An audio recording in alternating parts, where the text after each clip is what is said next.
अगर दो लोग हैं जो सिमिलर एजुकेशन बैकग्राउंड से हैं, सिमिलर एक्सपीरियंसेस हैं और एक ही जैसा काम कर रहे हैं, उतनी ही मेहनत, उतनी ही शिद्दत, उतने ही घंटे लगा के, तो उन्हें एक जैसे पैसे मिलने चाहिए, है ना? लेकिन सोसाइटी में ऐसा है नहीं। मर्दों और औरतों को सिर्फ उनके जेंडर की वजह से अलग अलग पैसे मिलते हैं, महिलाओं को कम, मर्दों को ज़्यादा, और इसकी वजह से बनता है जेंडर पे gap. I don't have a data right now, but yeah, over and all, we do have a lot of pay gap. Most of the senior position are held by men.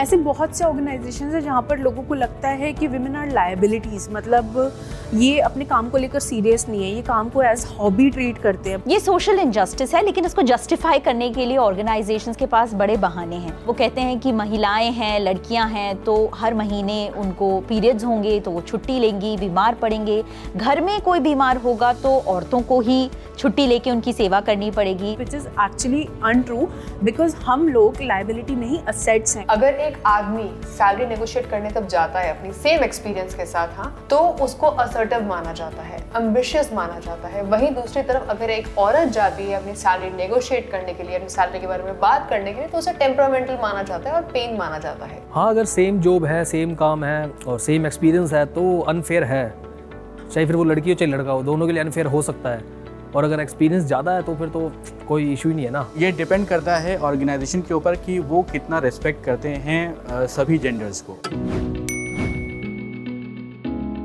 अभी के case में भी ऐसा ही है, she earns more than me, तो वो ego वाला part तो अभी तक तो आया नहीं, आगे भी नहीं होगा। मेरे लिए मैं ज़्यादा कमाऊँ, मुझे ये एक्सेप्टेबल है, क्योंकि कभी उन्हें भी फील होना चाहिए कि कम कमाने का और वो जो एक डिफ्रेंसिएशन और डिस्क्रिमिनेशन आज तक वुमेन्स फेस करती आई हैं, वो उन्हें भी कभी फील होना चाहिए। मतलब वैसे तो दोनों को ही कमाना चाहिए, बट हाँ, लाइक अगर मैं ज़्यादा कमाऊँगी तो थोड़ा मेरा ज़्यादा वो रहेगा।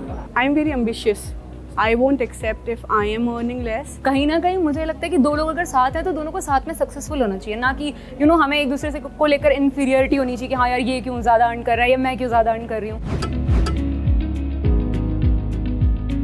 नहीं, I don't think so. I have seen the male dominance, so if I get the pay more, I know it's natural that I'll have that dominance in my character. Why will I'll be feeling कि मैं dominate करने लग जाऊँ because I am earning more.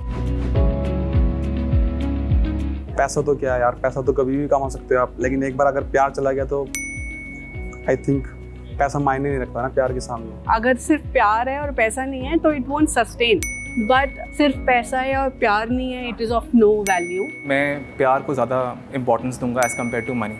Give me money, give me money. अगर आपके पास बहुत सारा पैसा है, आप सोलो ट्रिप मार सकते हो बहुत ज़्यादा, लेकिन फोटो खींचने के लिए भी आपको सेल्फी कैमरा यूज़ करना पड़ेगा, आपकी फोटो क्लिक करने के लिए भी कोई नहीं होगा। तो आई थिंक कि love is more important then money.